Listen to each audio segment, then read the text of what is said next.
دوسرا سوال ان کا یہ ہے کہ آخرت میں جو حوریں ملنے کا وعدہ ہے، کیا اس دنیا میں جو اس آدمی کے عقد میں آئیں گی وہی عورتیں مراد ہیں یا کوئی اور؟ کیونکہ اگر کوئی آدمی فوت ہو جائے، یہ جو ہے نا سوال بڑا خطرناک ہے. بعض لوگ تو کہیں گے جن کی حضرت لڑائی رہتی ہے بیویوں سے کہ ہم تو مارے گئے اگر یہی حوریں وہاں ہو گئیں. اور غالب کہتا ہے کہ خود میں ہم ان پریزادوں سے لیں گے انتقام. خوبی قسمت سے یہ حوریں اگر وہاں ہو گئیں تو دونوں طرح کے مضمون وابستہ ہیں اس خیال سے. کسی کو بیویوں سے ڈر لگ رہا ہے، کسی سے بیویاں ڈریں گی وہاں جا کے، وہ یہیں سے بیٹھا ہوا انتقام کی سوچ رہا ہے. تو بات یہ ہے کہ یہ یوں فرضی باتیں ہیں آپ کی. حور سے مراد جو آپ نے سمجھا ہوا وہ چیز نہیں ہے. حور مرد اور عورت دونوں کے لیے برابر ہے. جو نیک عورتیں ہیں ان کے لیے کوئی وعدہ نہیں ہے قرآن کریم میں. اپنے تو صحیح بار بار خدا تعالیٰ مرد عورتوں کا ذکر کر کے فرماتا ہے تم سب کے لیے. کوئی فکر کی بات نہیں جو تم نیک ہو، جن کی صفات بیان فرماتا ہے اچھی اچھی، کہ ان سب کے لیے خدا تعالیٰ جنت کی خوشخبری دیتا ہے.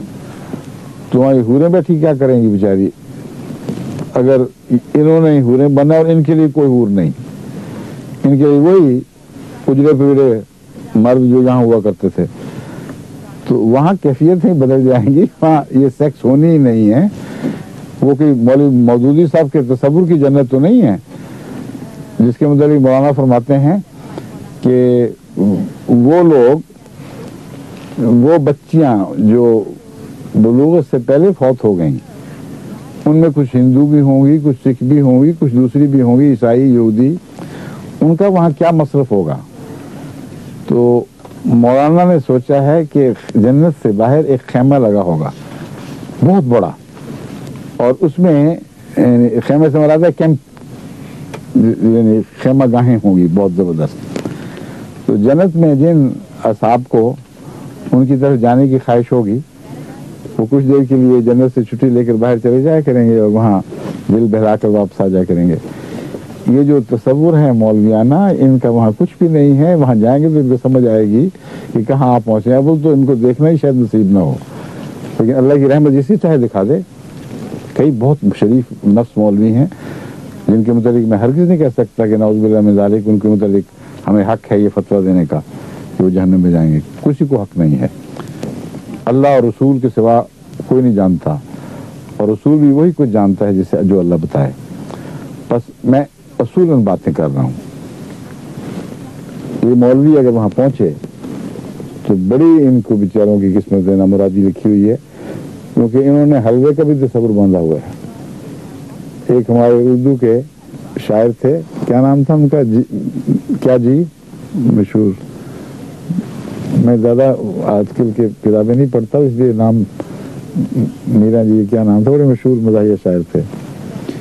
انہوں نے ایک لکھا ہوا ہے، ایک نظم کی صورت میں ایک قصہ لکھا ہے کہ میں نے دیکھا کہ جنت میں گیا ہوں، وہاں کیا ہو رہا ہے، مولوی صاحب کیا کر رہے ہیں. تو کہتے ہیں کہ ایک جنت کے ایک پیڑ کے نیچے حلوے کے ایک ڈھیر کے اوپر ملا بیٹھا اونگ رہا تھا، یعنی کھا کھا کے برا حال کر کے.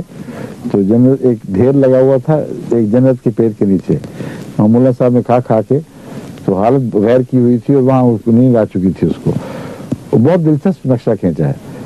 یہ سب یہاں کی باتیں ہیں.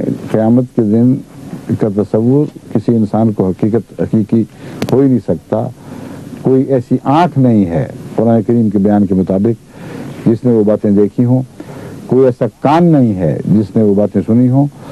حالانکہ قرآن کریم میں ہم یہ تذکرے پڑھتے ہیں.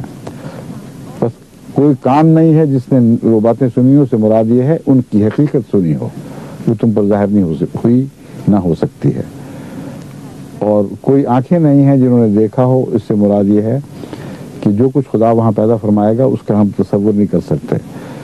بس یہ بحث آپ نے پتہ نہیں کہاں سے چھیڑ لی ہے کہ حوریں کون کون سی ہوں گی کون سی نہیں ہوں گی. اپنی فکر کریں، اللہ فضل کرے.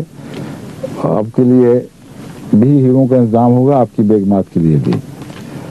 اور اگر آپ اپنی بیگم کے قابل نہ ہوئے تو پھر ضروری نہیں ہے کہ یہ بیگم آپ کو وہاں ملے. اور اگر آپ قابل ہوئے اور بیگم قابل نہ ہوئی تو پھر الٹ قصہ ہو سکتا ہے. جو کچھ بھی ہوگا آپ کو مطمئن کرنے والا ہوگا، یہ وعدہ ہے. جو کچھ بھی ہوگا اس سے دل ایسے مطمئن ہوں گے کہ دن رات وہاں کے دن رات جو بھی ہیں ہم سے لبریز رہیں گے کہ ہاں اے خدا ہم کانوں تک راضی ہیں. بس اتنا ہی کافی ہے.